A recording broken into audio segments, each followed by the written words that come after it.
नमस्कार दर्शक बंधु आपण मानक मो चैनल को स्वागत।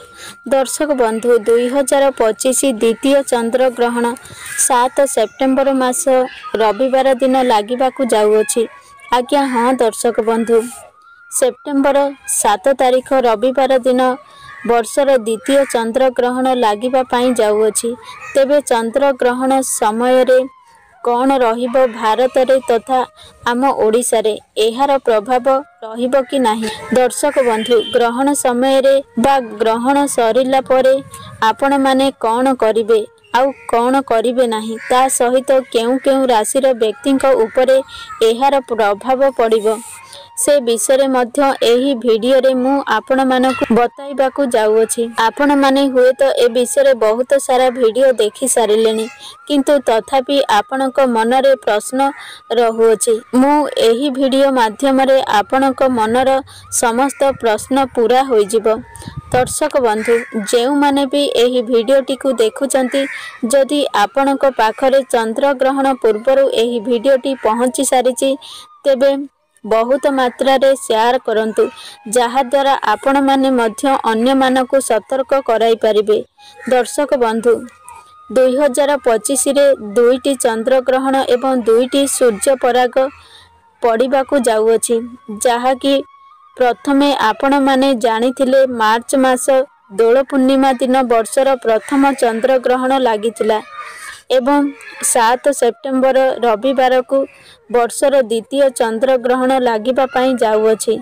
दर्शक बंधु, मु आपण मानकु कहि रखिबाकू चाहिबी जे ज्योतिष शास्त्र अनुसार चंद्र ग्रहण को अशुभ बोली मना जाई थाए, जहा कि एहा पूर्णिमा तिथि रे ही संगठित होई थाए।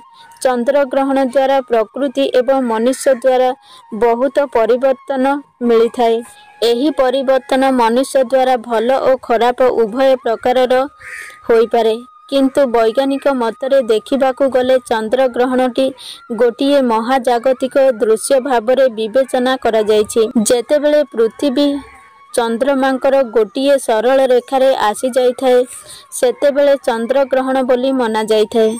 दर्शक बंधु, मु आपण मानकु कहि रखिबी जे 7 सेप्टेम्बर रे जो चंद्र ग्रहणटी लागू अछि, एहा संपूर्ण चंद्र ग्रहण हेबाकू जाउअछि, जाहाकू पूर्ण चंद्र बोली कुहा जाए। एमितिरे पृथ्वी चंद्रमा को संपूर्ण भावरे ढांकी देबो।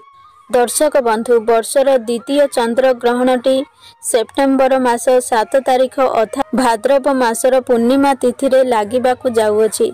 दर्शक बंधु, चालंतु जानिबा एही चंद्र ग्रहणटी केउ केउ जागारे दृश्यमान हेबो। तेबे मु आपण मानकु कहि रखिबाकू चाहिबी जे एही चंद्र ग्रहण भारत रे दृश्यमान हेबो। एहा संपूर्ण चंद्र ग्रहणटी भारतर समस्त राज्य रे दृश्यमान हेबो एवं ओडिशा रे मध्य दृश्यमान हेबो।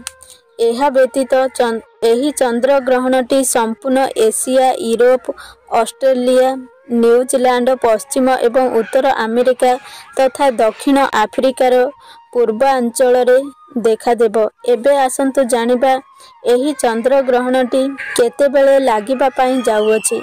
दर्शक बंधु, भारतीय समय अनुसार एही चंद्र ग्रहणटी 7 सेप्टेम्बर राति 9:57 रे आरंभ हेबो एवं मध्यरात्रि 1:26 रे समाप्त हेबो एवं एही चंद्र ग्रहणर संपूर्ण अवधि 3 घंटा 28 मिनिट 2 सेकेंड रहिबाकू जाउअछि।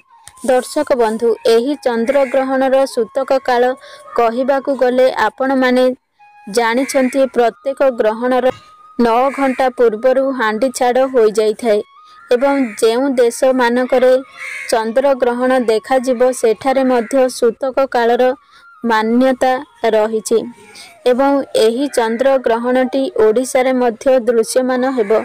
सेथि पई ओडिशा रे मध्य सूतक काल मान्य हेबो। तेबे हांडी छाड़र समय रहिछि 7 सेप्टेम्बर 2025 रो 2 पहर 12:19 रु आरंभ होई मध्यरात्रि 1:26 रे शेष हेबो। दर्शक बंधु, ओडिशावासी एही महाजागतिक दृश्य को राति 11 आरंभ करी राति 12:22 पर्यंत दृश्यमान करि पारिबे। ଏହା ପାଖାପାଖି 82 ମିନିଟ୍ ପର୍ଯ୍ୟନ୍ତ ପୂର୍ଣ୍ଣ ଚନ୍ଦ୍ରଗ୍ରହଣ ରହିବାକୁ ଯାଉଅଛି, ଯାହାକୁ ଅନେକ ଲୋକମାନେ ବ୍ଲଡ୍ ମୁନ୍ ବୋଲି କହିପାରିଥାନ୍ତି। ଦର୍ଶକ ବନ୍ଧୁ, ଓଡ଼ିଶାରେ ସମସ୍ତ ସୂତକ କାଳ ଏବଂ ହାଣ୍ଡି ଛାଡ଼ର ସମୟ ମଧ୍ୟ ପାଳନୀୟ ଅଟେ। ଓଡ଼ିଶାରେ ରହୁଥିବା ସମସ୍ତ ଲୋକଙ୍କୁ ଏହି ଚନ୍ଦ୍ରଗ୍ରହଣର ସମୟ ଅନେକ ଗୁଡ଼ିଏ ସାବଧାନତାକୁ ଅବଲମ୍ବନ କରିବା ପାଇଁ ପଡ଼ିବ। ବିଶେଷ କରି ଗର୍ଭବତୀ ମହିଳାମାନେ ଏହି ଚନ୍ଦ୍ରଗ୍ରହଣରେ ଅଧିକ ମାତ୍ରାରେ ଧ୍ୟାନ ରଖିବେ, ଯେପରି ଆପଣମାନେ ଗ୍ରହଣ ଲାଗିଥିବା ସମୟରେ ବାହାରକୁ ବାହାରନ୍ତୁ ନାହିଁ। ଦର୍ଶକ ବନ୍ଧୁ, ଆପଣମାନଙ୍କୁ କହି ରଖିବାକୁ ଚାହିଁବି କି ଯେ ଶାସ୍ତ୍ରୀୟ ମତ ଅନୁସାରେ ଏହି ଗ୍ରହଣ ସମୟରେ ଅନେକ ଗୁଡ଼ିଏ କାର୍ଯ୍ୟ କରିବା ପାଇଁ ବାରଣ କରାଯାଇଛି। ତେବେ ଆସନ୍ତୁ ଜାଣିବା ଚନ୍ଦ୍ରଗ୍ରହଣ ସମୟରେ ଆପଣମାନେ କ'ଣ କରିବେ ଏବଂ କ'ଣ କରିବେ ନାହିଁ। ଏହି ସମୟରେ କୌଣସି ପୂଜା ପାଠ କରନ୍ତୁ ନାହିଁ। ଏହି ସମୟରେ ଆପଣମାନେ କୌଣସି ଦେବାଦେବୀ ମୂର୍ତ୍ତିକୁ ଛୁଅନ୍ତୁ ନାହିଁ। ଏହାଦ୍ୱାରା ଆପଣଙ୍କୁ ଘୋର ପାପ ହେବ, କାହିଁକି ନା ଏହି ସମୟରେ ପ୍ରକୃତି ଅନେକ ସମ୍ବେଦନଶୀଳ ପରିସ୍ଥିତିରେ ଗତି କରିଥାଏ ଏବଂ ଏହି ସମୟରେ ଆପଣମାନେ ଗଛଲତା କିମ୍ବା ଫୁଲ ଫଳ ତୋଳିବା ଅନୁଚିତ ହୋଇଥାଏ। ତା ସହିତ ଆପଣମାନେ ଗ୍ରହଣ ସମୟରେ କୌଣସି ବି ଶୁଭ କାର୍ଯ୍ୟ କରିବେ ନାହିଁ।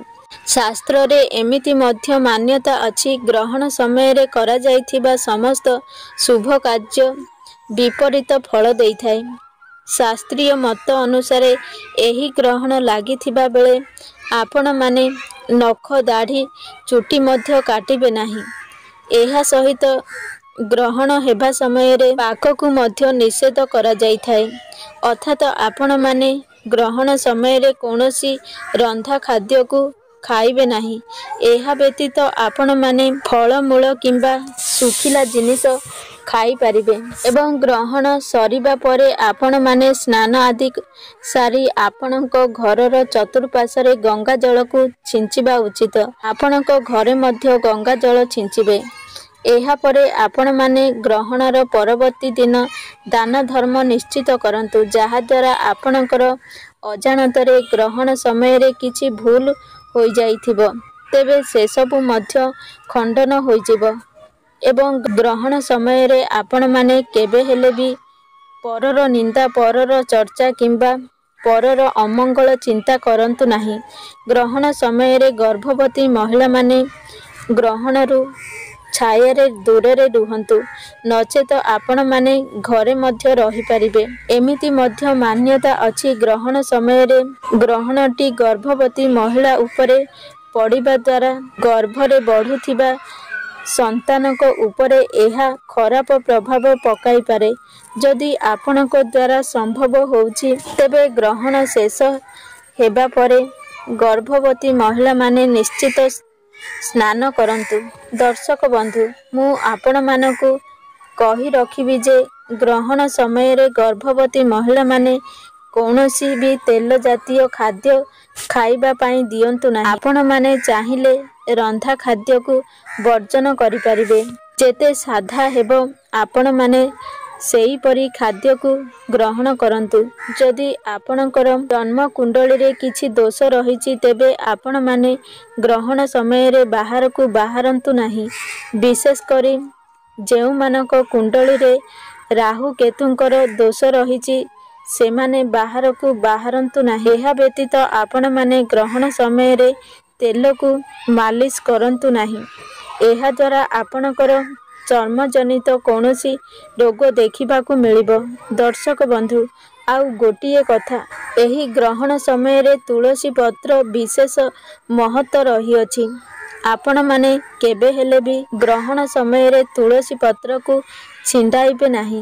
ଏହାଦ୍ୱାରା ଆପଣଙ୍କୁ ବହୁତ ବଡ଼ ବିପଦକୁ ସାମ୍ନା କରିବାକୁ ପଡ଼ିବ। ଯଦି ଆପଣମାନେ ତୁଳସୀ ପତ୍ରକୁ କୌଣସି ଖାଦ୍ୟରେ ପକାଇବାକୁ ଚାହୁଁଛନ୍ତି, ତେବେ ପୂର୍ବରୁ ହିଁ ତୁଳସୀ ପତ୍ରକୁ ତୋଳି କରି ରଖିପାରିବେ ଏବଂ ଗ୍ରହଣ ସମୟରେ ଗର୍ଭବତୀ ମହିଳାମାନଙ୍କୁ ପରିବା କାଟିବା କିମ୍ବା ସିଲେଇ କରିବା ନଚେତ ଆପଣମାନେ କୌଣସି ବି ଧାରୁଆ ଜିନିଷକୁ ସେମାନଙ୍କୁ ଦିଅନ୍ତୁ ନାହିଁ। ତା ସହିତ ଗ୍ରହଣ ଲାଗିଥିବା ସମୟରେ ଆପଣମାନେ କେବେ ହେଲେ ଆମିଷ ଭୋଜନ କରନ୍ତୁ ନାହିଁ। ଦର୍ଶକ ବନ୍ଧୁ, ଏମିତି କିଛି ଲୋକ ଅଛନ୍ତି ଯେଉଁମାନେ ଗ୍ରହଣ ସମୟରେ ତାସ, ଜୁଆ ଏପରି କିଛି ମନୋରଞ୍ଜନ ପରି ନିଜକୁ ଖେଳିଥାନ୍ତି। ଆପଣମାନେ ଗ୍ରହଣ ସମୟରେ ଏସବୁ କରନ୍ତୁ ନାହିଁ। ଯେତେ ମାତ୍ରାରେ ଆପଣମାନେ ଗ୍ରହଣ ସମୟରେ ଠାକୁରଙ୍କର ମନ୍ତ୍ର ଜପ କରିବେ ଆପଣଙ୍କ ପାଇଁ ଭଲ ହୋଇଥାଏ।